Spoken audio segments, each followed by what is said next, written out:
Šrimad Bhagavatam, antra giesmė, antras skyrius. Pavadintas Viešpats širdyje. Šri Šukadeva Gosvamis tarė: kadaise, dar prieš randantis mus supančiam kosmosui, medituodamas Virat rūpą, viešpats Brahma pelnė viešpatės prielankumą ir taip pat gavo prarastą sąmonę.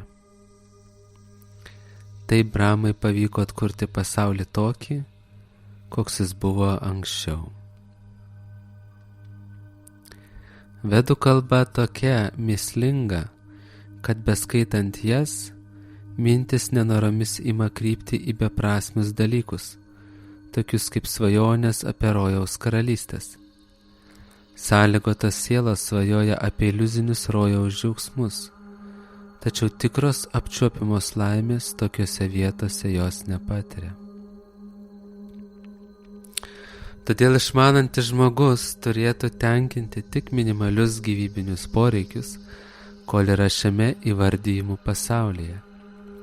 Jo protas neturėtų blaškytis ir jis neturėtų siekti nereikalingų dalykų, iš gyvenimo patirties pasimokęs, kad tokie siekiai tai yra sunkus ir beprasmis darbas. Kam lovos ir gultai, jei žemėje daug lygių vietų, kur galima patogiai išsitiesti? Kam žmogui pagalvė, jei jis turi rankas, kurias gali pasidėti po galvą? Kam indai, jei juos gali atstoti delnai? Kam reikalingi drabužiai, jei juos gali atstoti medžių žievė? Negi vieškeliuose nebetrasi nudiržusio drabužio skiautės. Gal medžiai, gyvenantis dėl kitų, pamiršo savo dosnumą? Gal upės išdžiūvo ir nebepagirdo ištroškusio? Ar gal angos į kalnų olas užverstas akmenimis? O visagalis viešpats apleido visiškai jam atsidavusias sielas? Tad vardan ko tada mokyti vyrai pataikauja tiems, kuriems turtai, pelnyti alinančių darbų visai apsuko galvą? Atsižadėjęs pasaulio, žmogus turėtų imti tarnauti visagaliai supersielai, kuri glūdi jo širdyje. Supersiela tai visagalis, amžinas, beribis Dievo asmuo, aukščiausiasis gyvenimo tikslas. Kas garbina supersielą, tas sunaikina savo sąlygotas būties priežastis. Kas kitas, jeigu neužkietėjęs materialistas, gali kratytis tokių transcendentinių minčių ir pasiduoti laikinos tikrovės vyliams, matydamas, kaip dėl savo veiklos pasekmių kančių verpetuose žūva žmonija. Kiti sutelkia savo mintis iš širdies srityje glūdinti Dievo asmenį, dydžio sulig sprindžiu, keturiuose savo rankose laikanti lotosą, vežimo ratą, kriauklę ir vėzdą. Jo burna išreiškia džiaugsmą, o akis atmerktos lyg lotoso žiedlapiai. Gelsvai oranžinis kaip kadambos gėlė jo apdaras nusakstytas brangakmeniais. Jis dėvi aukso papuošalus su brangakmeniais, ant galvos tviska šalmas, o ausyse jis segė auskarus. Viešpaties lotoso pėdos ilsisi į lotosus panašiose didžiųjų mistikų širdise. Jo krūtinę puošia kaustupos akmuo su grakščiu veršelio raižiniu. Pečius kitokie brangakmeniai, o liemenį juosia šviežių gėlių girliandos. Jo juosmenį puošia suvinėta juosta, įsmūvi žiedus su brangakmeniais. Jo pėdų papuošalai, apyrankės, kvapniais aliejais įtrintos mėlių tviskančios garbanos ir jo nuostabus besišypsantis veidas yra nepaprastai patrauklus. Kilnus viešpatės žaidimai spindulingas jo žvilgsnis ir šypsenos nuskaidrintas veidas byloja apie neišsenkamą jo malonę. Todėl medituojantis į viešpatį turėtų nuolat kreipti mintis į tokį jo transcendentinį paveikslą. Medituoti viešpatį pradedama nuo jo lotosų pėdų ir mintimis palengva kylama prie jo šypsenos nuskaidrinto veidą. Iš pradžių susikaupus medituojama į lotoso pėdas, paskui blauzdas, šlaunis, pamažėlė akis keliant vis aukščiau ir aukščiau.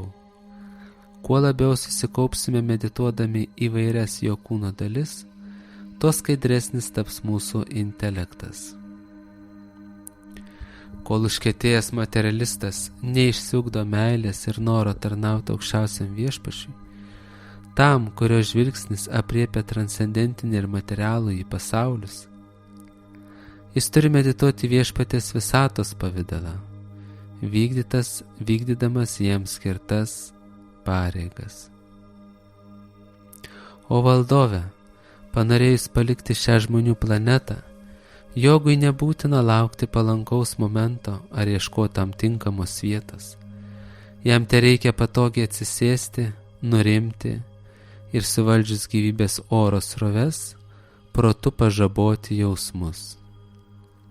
Tada, pasitelkęs gryną į intelektą, jogas panardina protą gyvojoje esybėje, o gyvąją esybę aukščiausiajame aš. Taip visišką vidinį pasitenkinimą patyrusiai gyvąją esybei atsiveria aukščiausioji palaima ir eiliaujasi kaip nors kitaip veikusi. Pasiekus transcendentinį labdho pašanti būvį, viršiausios savo galios netenka visą naikinantis laikas, prieš kurį bejėgiai net šio pasaulio gyventojų likimus lemiantis rojaus, tuo labiau paprasti pusdieviai. Jį pasiekusiam nedaro įtakos materialioji dorybė, aistra, neišmanimas ir net netikrasis ego. Jam neegzistuoja nei priežasčių vandenynas, nei materiali gamta.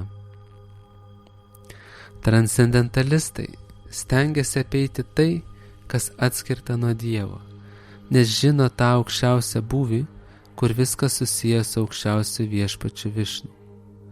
Todėl tyras baktas, gyvenantis visiškoje santarvėje su viešpačiu, nekuria sunkumų, o be atvangos garbina viešpatės lotoso pėdas, atvėręs joms savo širdį. Remdamasis mokslo žiniomis, žmogus turi visapusiškai pažinti absoliutą ir nuslapinti visus materialius norus.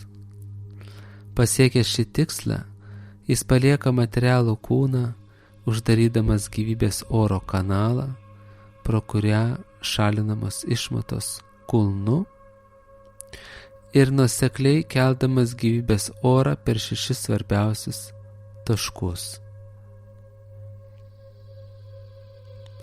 Medituodamas baktas palengva kelia gyvybės orą nuo bambos link širdies, nuo širdies link krūtinės ir prie gomurio pagrindo mintimis aptikdamas reikiamus taškus. Tada bhakti jogas turi sukaupti gyvybės orą tarp antakių ir, užspaudę 7 gyvybės oro kanalus, mintimis nesitraukti nuo savo tikslo, sugrįžti namo pas Dievą. Jeigu jogas visiškai abejingas žemiškiems malonumams, jam pavyks nukreipti gyvybės orą į kaukolės skliauto angą ir, nutraukus visus materialius saitus, ištrūkt pas aukščiausiai.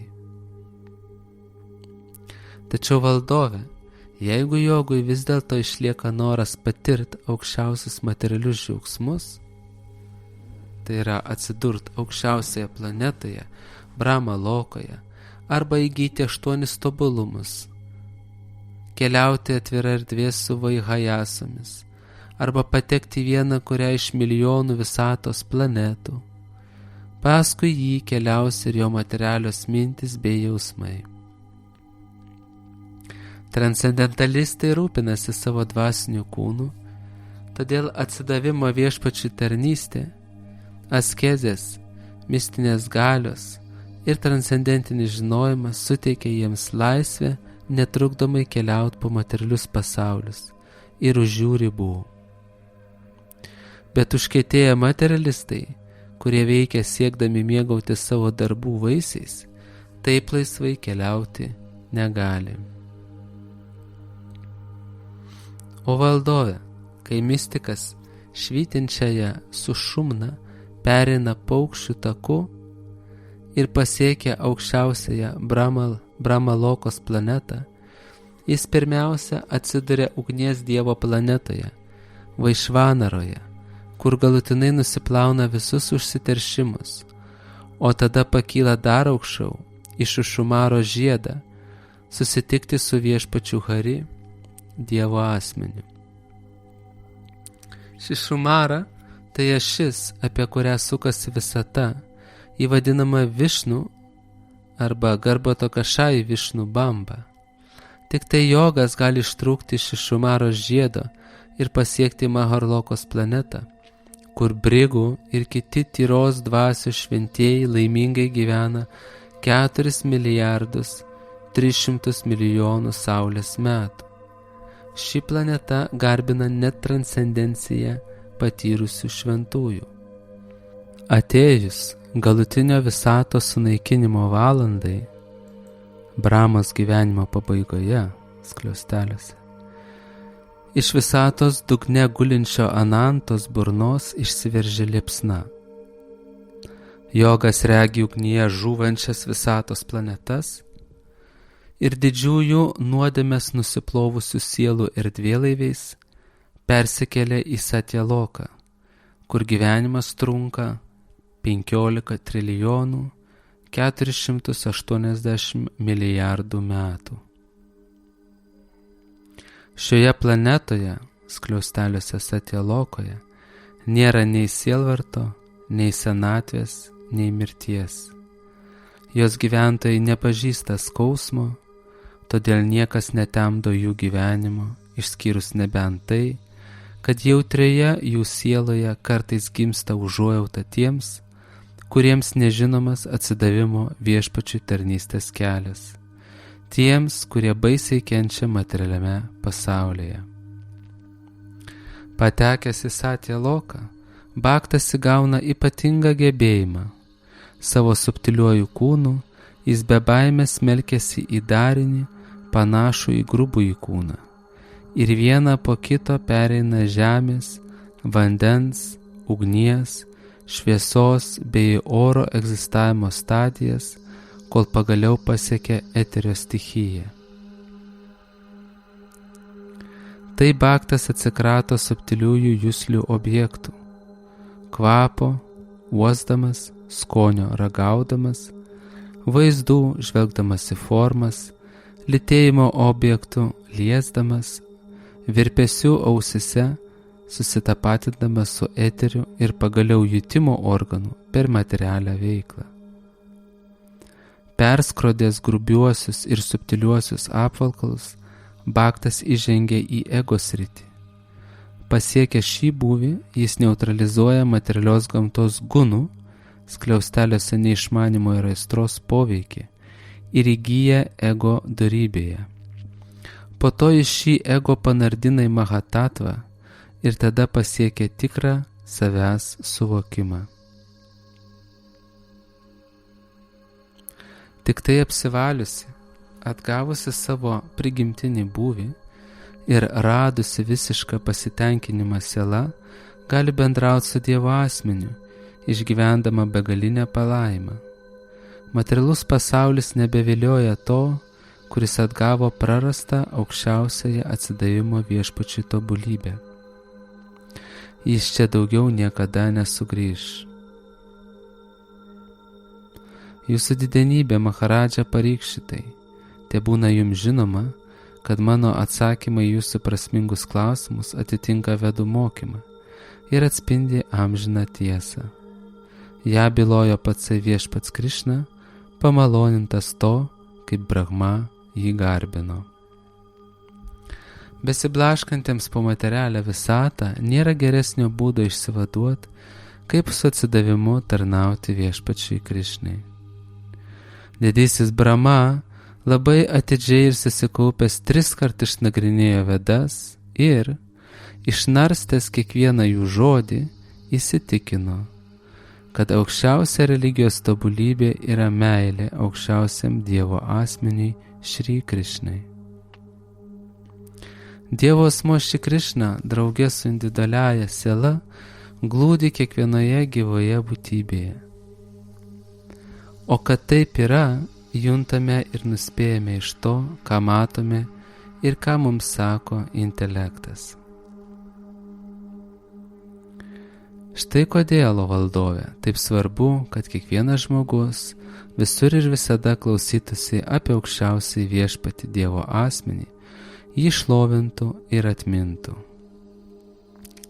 Tie, kurie susikaupę nuolat klausosi nektariškų pasakojimų apie viešpatį Krišną, bhaktų mylimai, atsikrato ydingos sampratos, kad materialūs malonumai yra gyvenimo tikslas ir grįžta pas Dievą prie jo lotoso pėdų.